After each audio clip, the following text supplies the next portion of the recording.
Okay, this area behind me is where I usually plant my pumpkins because it has plenty of room to sprawl and not mess with the rest of my garden. But I am going to first plant some peas in this area. I'm going to plant about 3 more rows. I'm hoping the weather here is going to hold in Utah.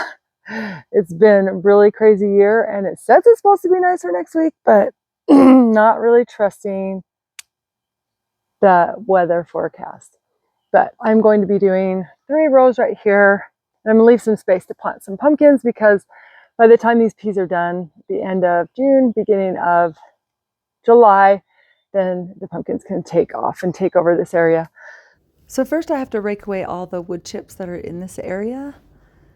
And now I have to dig it with a shovel because my tiller is broke down and this is really compact area. So I'm just gonna get it all dug up, and now I'm adding my homemade compost. And I'm also adding a little bit of topsoil just to make this a little bit fluffier. And then I'm going to mix this up again to get it so it can drain and be really good for the peas. And now I'm just going to rake this flatter on top. So I'm out of trellises, so I'm going to add some U-posts and T-posts. And then I will just put string to post, and that's what they're going to climb on in this section. So the hammer wasn't really doing it on the T-post, so I went out, got the axe. That went a lot faster. I should have got my ladder out, but you know, the bucket was close. Okay, so I'm finally done preparing the soil. It was kind of a pain, took me a while because I didn't prepare this in advance last year. So I had to do it this year. But I just kind of spur of the moment wanted to plant 3 more rows of peas. So I'm going to plant these.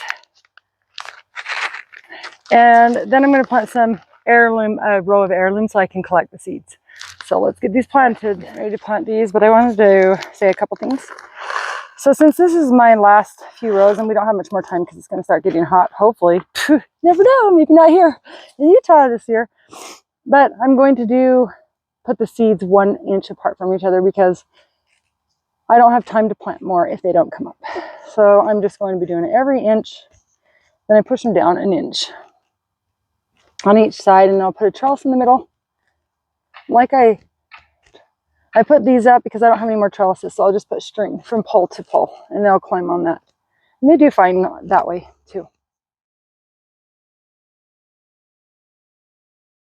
I'm done planting the 3 rows of peas, and I gave them a little bit of watering. And of course I had to put some wire over them because the birds will eat them when they first come up. So I'll take that off as soon as they get to be a few inches tall, and then I will put some string back and forth from these poles for these to climb on.